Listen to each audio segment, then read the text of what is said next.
We're studying superpowers, yeah. Hi, hi, fam. Today we are going to go over the main types of supers.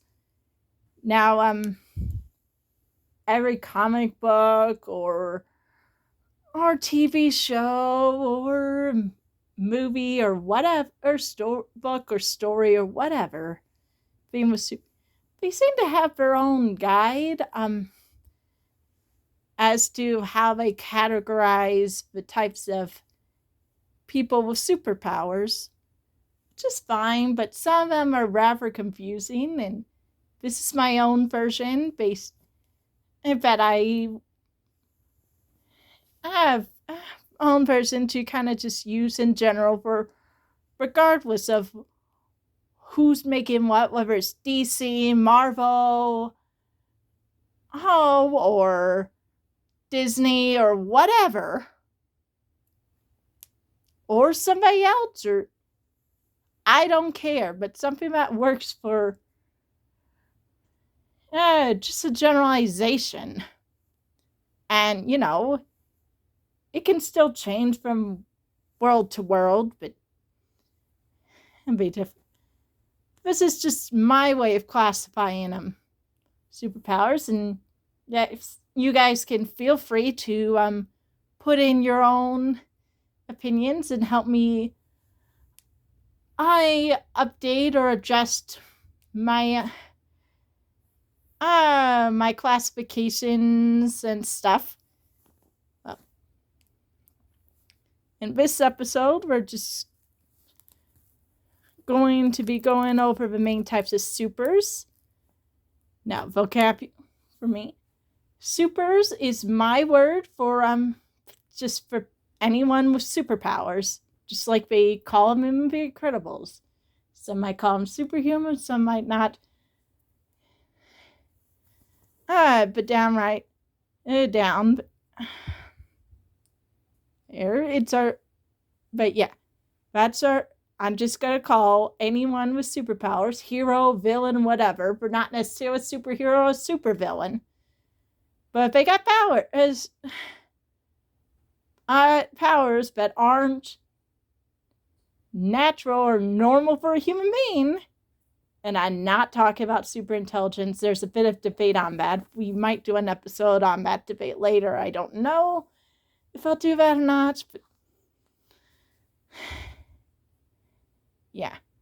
So for this series, we're just going to be calling I'm going to be using the word super and super to refer to just anyone with a unique ability that can be classified, if that is fully classifiable as someone has this just oh, I sound so bad and I'm stuttering.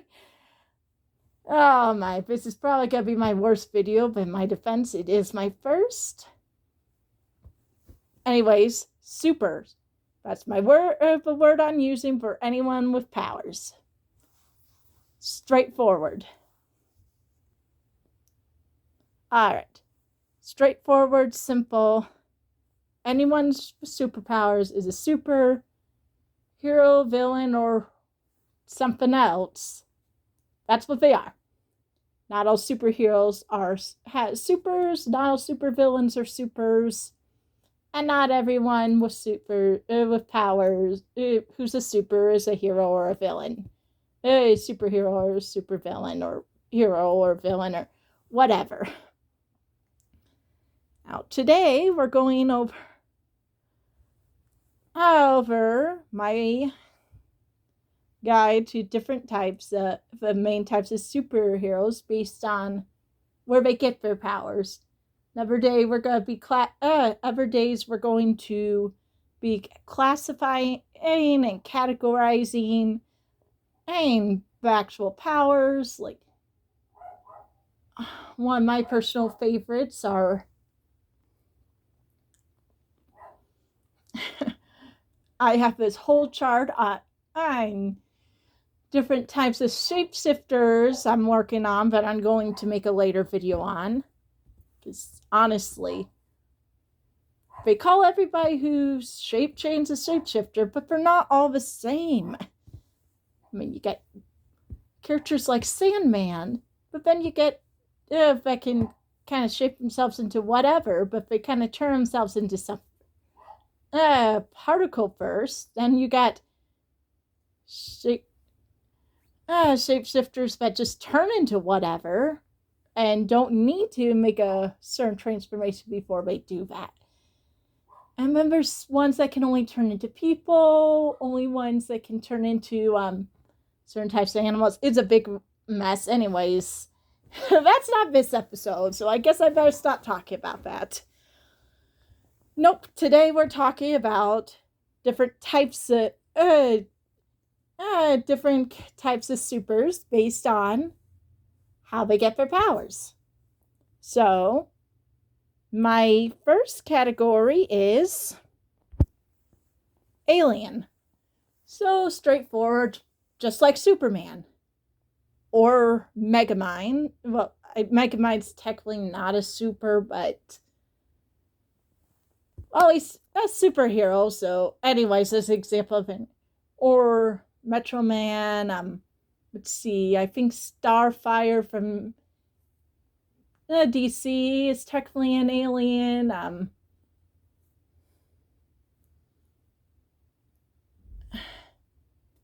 having trouble thinking about different alien supers, but rest assured, that's a big character.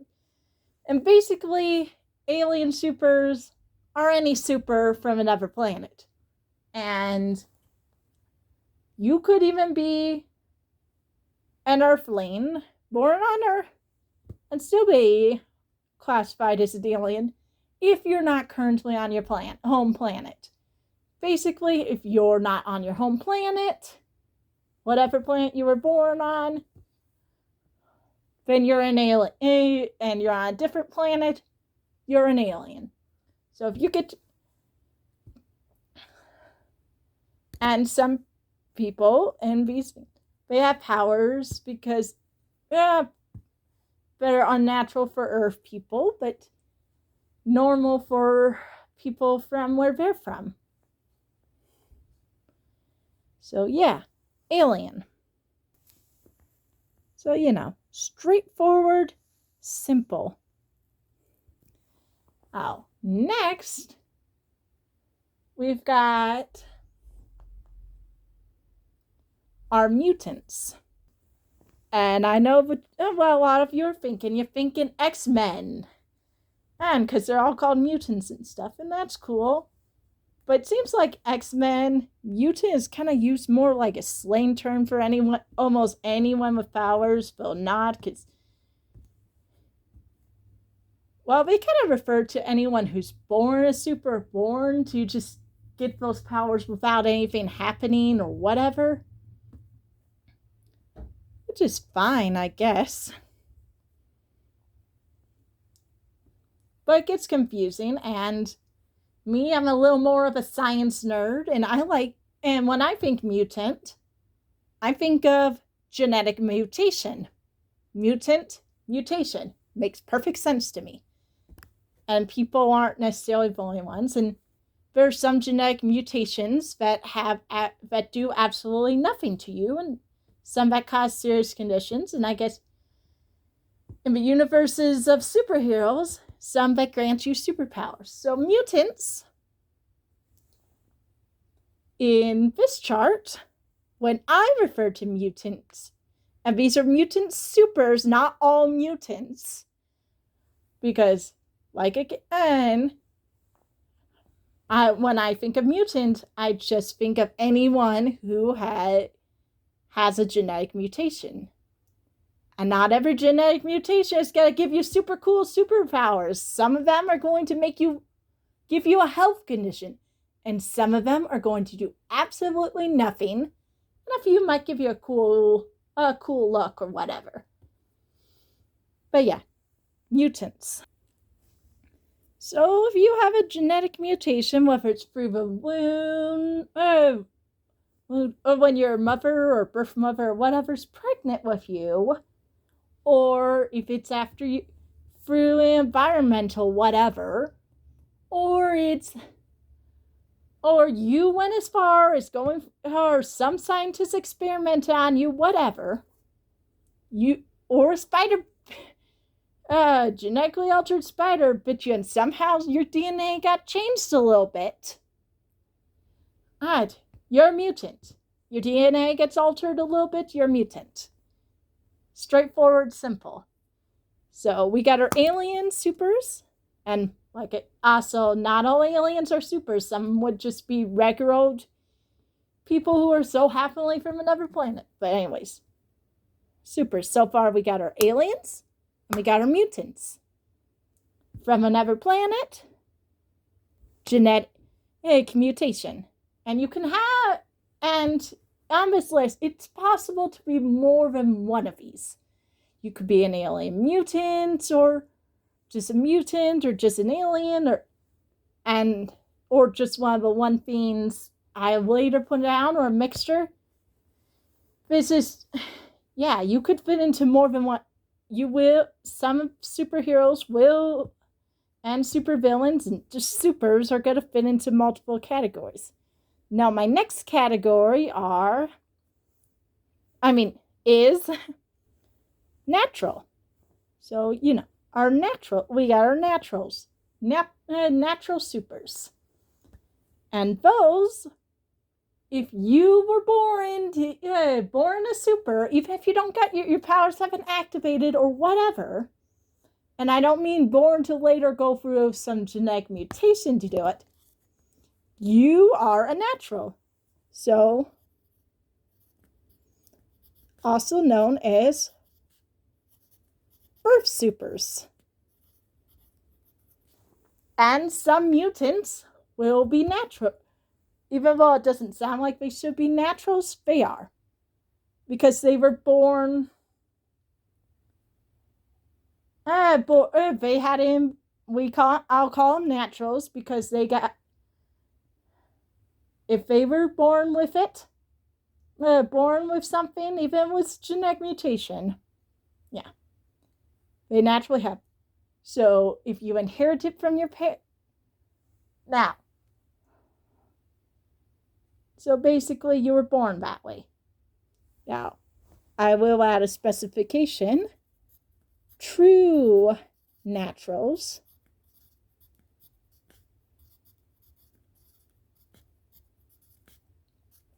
true naturals is birth supers, but these ones absolutely, without a cloud of a doubt, inherited from an ancestor. Whether it was mom, dad, grandparents, whatever. Yeah.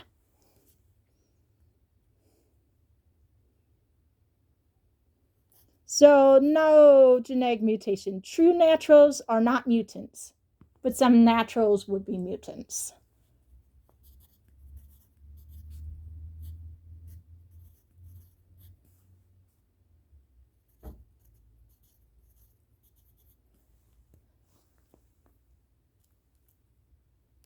I'm just going to put ancestor, but ancestor in this case could also refer to parents.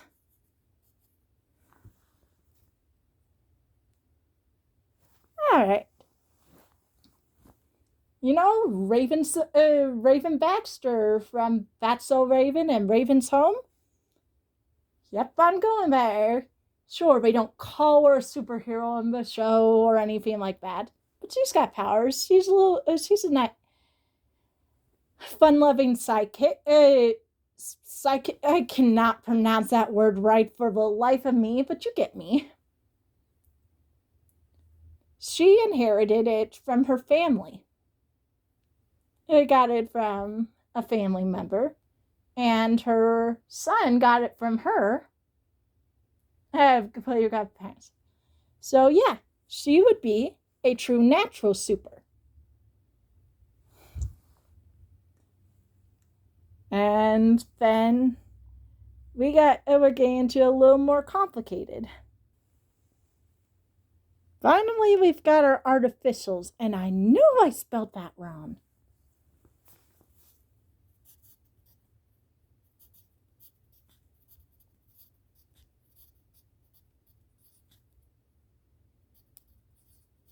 No.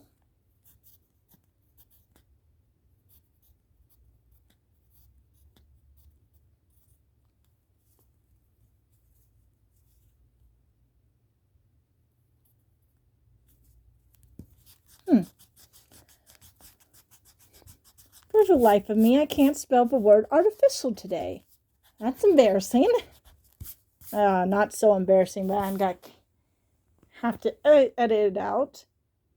It'll come to me again soon enough, I'm sure. Occasionally this happens to me. I get a mind blank on spelling. It's so annoying. But I can always tell if it's spelled wrong when I write it. Or 99% of the time I can tell if I misspelled something if I'm familiar with a word. But anyways, we got an artificials. An artificial, it basically means you weren't born a super in any way, shape, or form. You got it from some other means. So, went through a scientist, and all our pretty much all our artificials are mutants. So this is kind of funny that way, but yeah. But not all our mutants are artificial. But artificial. You got some artificials are like Spider-Man. Something happened because it wasn't supposed to happen. He wasn't born to develop those powers. He got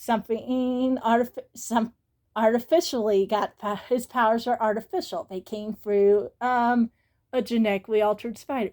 Or if a science experiments on you and you get powers that way, you're an artificial. You're an artificial super. And yeah, pretty much or something in nature. Yeah, pretty much. So, these are our main, and all our artificials, they are all considered mutants because you get a genetic alteration had to happen. Genetic mutation had to be happening in that case. So yeah, we've got our aliens, our mutants, our naturals, our true naturals, and our artificials. Then we get a little more complicated. We get our cyborgs.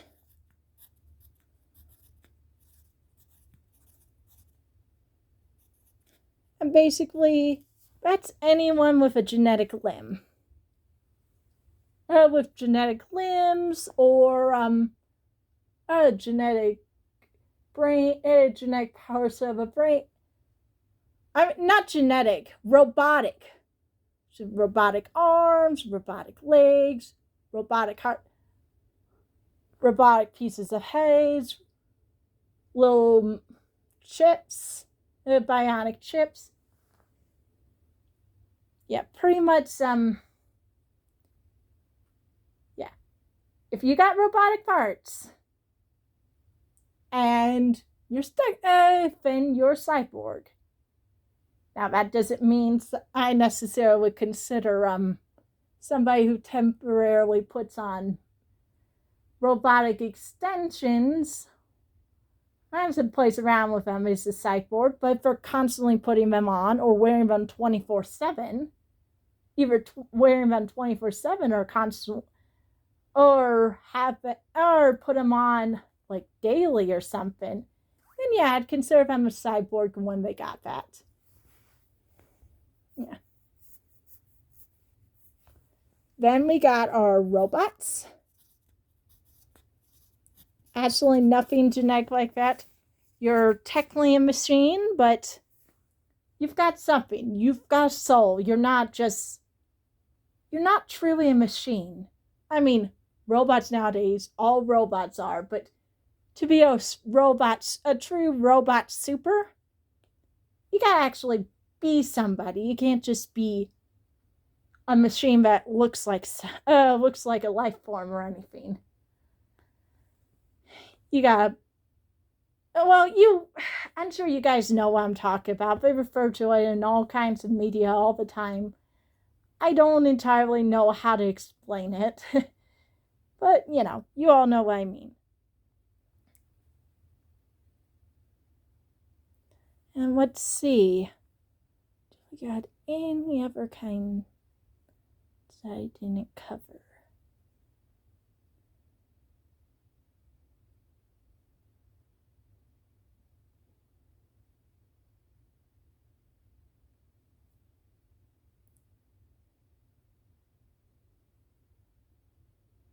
Nope, that pretty much sums it. You got aliens. And so, recap. You got your alien supers. Any super who's from another planet. It can be a natural, something normal from their planet, but it doesn't, that people from a planet has, but it doesn't have to be. We've got our mutants. And our mutant supers. Those who go through, who had some genetic mutation that grants them their powers. We've got our naturals. If you're born with something that gives you superpowers, even if you have to wait till you're older to develop it or for it to activate or whatever, you're a natural. Even if this is through a genetic mutation in the womb. Anyways, naturals. We've got our artificials. If you weren't born with it and you got from some other way, if you weren't born to develop it and you got some other way, you're an artificial.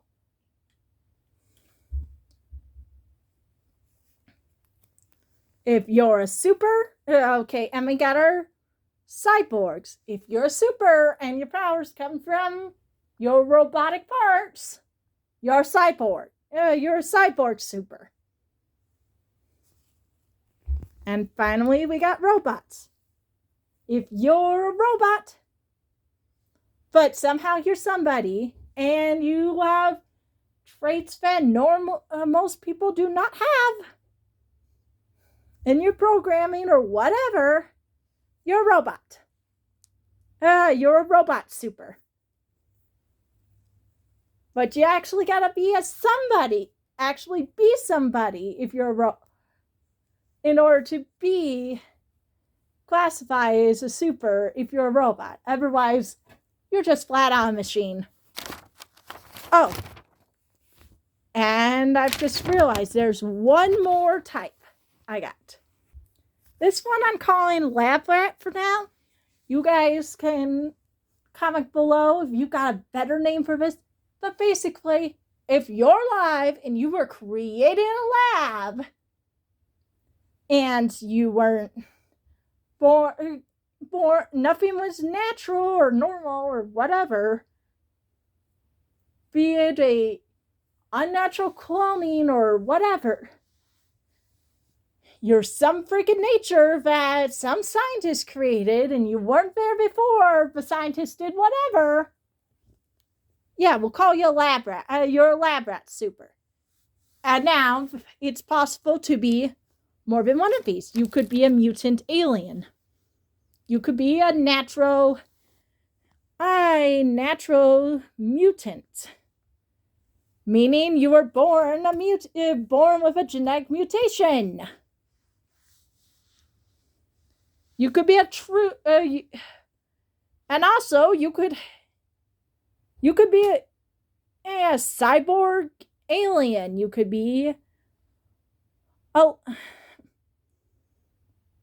and also you could have some of your powers be artificial. And some of your powers be natural. It's pretty much how, and yeah, that is my classification, my guide to different types of supers in reference to how in the universe did you get your powers. Now, I did not include people with people like Green Lantern with special technology, or Batman sometimes. If you're relying solely on technology for your powers and you're not a cyborg or a robot, then I'm sorry. You're just a human being using technology. You can still be a superhero or a supervillain, but you're not a super. And that's no offense to you. You are just as wonderful as anybody else. But yep. So yeah, that is my guide. And into bed.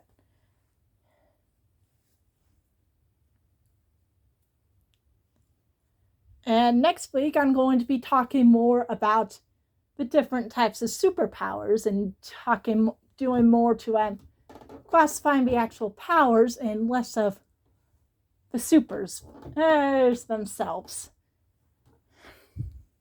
Though I might do a little bit on that too. Anyways, I hope you all enjoyed this.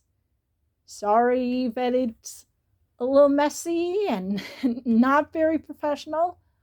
I'll get better as time goes on. This is only my first video, so cut me a little slack. Go ahead, give me advice on how I can do better. All right. Catch you later, fam.